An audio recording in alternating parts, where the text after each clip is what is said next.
Welcome back to Women's Secrets Podcast. This is part 2 of podcast number 4 in the teenage dramas episodes. And in this section, we are going to be talking about letting your children go, particularly boys. Okay, so I don't have a boy, and still I've heard lots of stories about mothers and boys, and I've also had quite a few boyfriends. So I've seen how mothers don't necessarily let go of their boys. Absolutely. And that can be another podcast in itself. So we're going to talk about teenage boys and how difficult it is as a parent, particularly as a mother. Obviously, we're coming from a female aspect here. Well, you get into it because you're doing it as we speak. So I think this is sort of the older age range of teenagers. When they get their wings, get their car. Yeah, absolutely. And it's almost that you can never prepare yourself for it. That now the dynamics of my family is that my daughter is older and my son is a year and a half younger. And it's really emotional to think. And I've watched many friends around going through this as well. Absolutely, and it's incredibly difficult. How do you prepare yourself for that? How do you make yourself okay that small child has needed you? I mean, this goes for boys and girls, right? Yeah, this part for sure. And they've needed you for all of their little lives, and you've nurtured them and taken care of them, and you've done everything for them, and you've spent time and years teaching them different things and life skills and cooking and cleaning bedrooms and stuff, and then one day you have to just let them go, and it's really emotional. Why do you think it feels harder for boys than it does for girls? For mothers? I can only speak from my experience that my daughter was always far more independent. Yeah. And he lent on me more. Is that because he was younger? Possibly. He also lent on his sister, but she was always much more independent and was ready to go. So for him, I guess, it's that need as a mum, and it's the empty nest syndrome. He hasn't actually flown the nest yet, but he's not far from it. And then suddenly you feel obsolete. Like, no longer needed. And certainly because he's, when they get their cars, you go from driving them around, two children, interesting, driving them here, there and everywhere, their part-time jobs, their sport, their clubs, their everything, and then they get their cars or their motorcycles here, and they're gone. And then you've got all this time on your hands. A funny thing? Yeah. And we actually had a friend call us today who said she cried all night yesterday because she said, I feel like I'm losing him. And that's insane because it's almost like you say, we work up to encouraging our children to become independent, autonomous adults. And then when they finally do, you're left feeling it's almost like a retirement. What do I do now? It takes adjustment to it. Yeah. And I remember seeing something actually when my children were older, and it was a meme or it was online or something, and you and I have talked about this, and it said, you'll never remember the last time you picked your child up. Or drove them somewhere. You'll never remember that. When when did your child... No, you don't know. When did your child get so big that you never picked them up again? If you could consciously be aware that was the very last time you were going to... You're probably driving around for 5 hours. Never let them get out of the car. Yeah, well, for me, I loved, doing driving lesson with my children. I loved it. I loved that time that we had together. And it's almost that you're preparing them, and you are giving them the wings to fly and the skills that they need. And then you have to wave them off and be really happy about that. And it's so emotional. And how does it leave you feeling?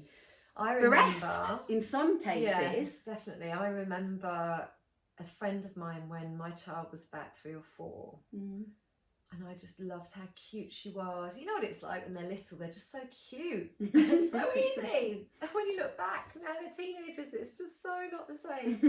And he said to me, T, you know that you're raising a child to let her go. Mm. And it was the first time I'd ever heard that. Yeah. First time I'd ever thought about it. Because as a mother, I was so proud. She's mine, she's mine, she's mine. And I never had that inkling in my head to think, okay, I'm raising a child to become an adult and then to go off. Because she was so little still, so it was alien for me to hear that from my friend. And I pushed back and said, what are you talking about? And his children at that point were in their 20s. And he said, yeah, T, you know, it's a job. Maybe you don't realise this is your job for the next however many years, at least till she's 18, to prepare her for life. And that was the shocker. And from then on, something changed within me, and I kept that in the back of my head with everything. Everything she did, everything. Yeah, it really felt like he put a light switch on in my head. And so I can't imagine that yet, although she does have a little bit of freedom, liberty to come and go. And it started, and I am preparing myself for that day. And that's the thing. And on the same hand, she's not a boy. So we're talking specifically about boys on this one. Well, we were, but I think it does. Of course, it overlaps to girls as well. But I also think it is preparation. Like you're saying, yes, you know, it doesn't just happen overnight. There's a little bit and a little bit and a little bit, and you have to let go that little bit more. And it's that final bit, when, you know, if children go to university or they go off traveling, like my daughter has, that you are then left like, you feel like a little piece of you has gone with them, and it's really, it's a really bizarre feeling. Yeah, and you're so proud of them, and you want them to go and experience and have the most fantastic adventures, and then you're still left. Well, let's talk about the preparation, because I worked in Montessori schools for nearly 10 years, so preparing from a young age was something that we delight in that environment, and something that I was really passionate about when I was doing it up until COVID. So preparing children, do you think you prepared your girl and your boy the same? Yes, I do. Okay, so no girls them to cook. Yeah, no girls and boys jobs. Okay, yeah, that's cool. He can do his sheets. He can do the cooking. Okay, changing the sheets, putting the washing machine on, helping you wash up, do some cooking. You know, I remember teaching Boo to cook when she was little. You teach them to cook, don't you? You do cookies and baking, and then eventually she wanted to make dinner for me. So maybe she was 6 or 7, and she would know how to make pasta and cut chunky carrots and cucumber or whatever it was. So this, for me, is something that is super, super, super top of the list. Giving your children the skills. Life skills. The life skills. Yeah. Really important. Because sometimes we don't want to. We want to take all that responsibility. Maybe we're perfectionists. Maybe we are pushed for time. We just want to do it ourselves. And it's easier often to do it yourself. It's easier to do it yourself because you just get into that autopilot and I've got to get this done. So I can't encourage parents enough to say, hey, come and help me change the sheets. Don't want to. Make it fun. You know, throw the sheet over their head. That's fine when they're little, but then they get to teenage years and they don't want to do it. They're not interested in cooking. Well, that's why I'm saying this, because I taught really young age up to about 8 and 9 in Montessori, and they would be up for it because it's it's an adventure, it's fun, and wow, I've got this responsibility, you've given me a knife and I can cut this. And so I still do it with my daughter today. Change your sheets. Don't want to. Okay, change your sheets, please. Sheet change day. Don't want to. So she knows now that she can say, Mum, can you do it with me? And there was a moment where she was really into doing it herself because she felt grown up and responsible.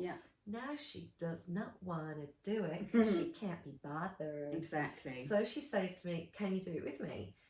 And at the beginning I was kind of like, your job. And then I think that was just a thought for a second, and very quickly decided, okay, it's going to be something that we do together for now. Washing up, again, don't want to do it. You've been able to say, come on, little lady, let's go. And it's encouraging them all the time to do these life skills and not just doing it yourself and being, okay, they're going to battle, I'm going to do it anyway. So we can't encourage that enough. You've got to get them hands-on doing it. And to avoid the battle, try and make it fun. Maybe there's a reward. maybe there's just a nice big thank you. Maybe there's a list on the fridge where you say, okay, this is what I expect. Everybody has a job. Yeah, having a little job on a daily.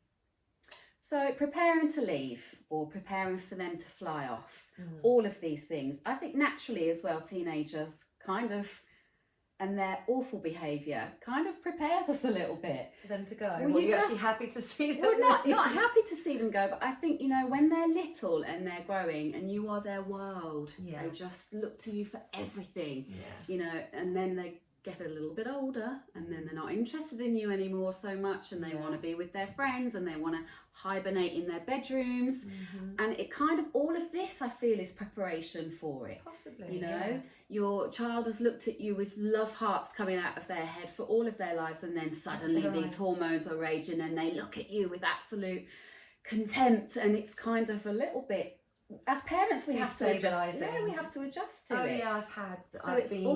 I've been treated like, you know, don't come near me, I don't want to be in the same room as you, that kind of stuff, and you're like, where has my child gone? Who's replaced my child with some kind of demon? So that's, dig in, get through it, just get through it, because they do come out the other side. They absolutely do. Bloody hope so. Yeah, they do. Okay, so back to boys and preparing them, flying the nest, because suddenly they're not your boy anymore and they are your young man, and they're here and they're looking at you in your eyes, or they're even taller. And as a mum, it's hard. And how do we prepare for that? You know, as you said, how do you prepare for that if we can't? I don't know, because it's not happened to me yet. How did you prepare, or how are you preparing for him to say, I'm off ski mum, I'm going to go to university, wherever I'm going, not going to see his travels. Potentially, you know, at some point he's not going to live with me, and it's difficult. But I think, you know, for me personally, as I did with my daughter, I am super happy to see them have their lives. I'm so proud of who they are. You know, all those skills that we gave them, all of the stuff that they've learned over the years, it's time for them to do it. This is everything that we do as parents, as your friend said to you. They're with us for such a short space of time, and we never believed it when they were little, and people used to say, just make the most of it, make the most of that time, they're not little for long. And my goodness, it's literally like they're born, you blink and it's gone, and they're gone. Yeah, it's crazy. So even when it's tough, even when you are screaming and shouting at each other and trying to just get through life with your teenagers, just having the back of your mind that at some point, you know, it's not going to be like this anymore. You know, try, even if you can just pull it back at the weekends and do something fun together. Even the smallest little laughs you can have, or, you know, that little connection again, appreciate it. Because at some point they're going to fly the nest. And that's tough. Yeah. That's really tough. Okay, that's great advice. Okay, so let's leave you with that one, folks. Wishing you all a great day, a great evening, wherever you are in the world. And thank you for listening. Thank you for watching. Keep all the great ideas coming in. Text us, private message us, and we'll see you at the next podcast.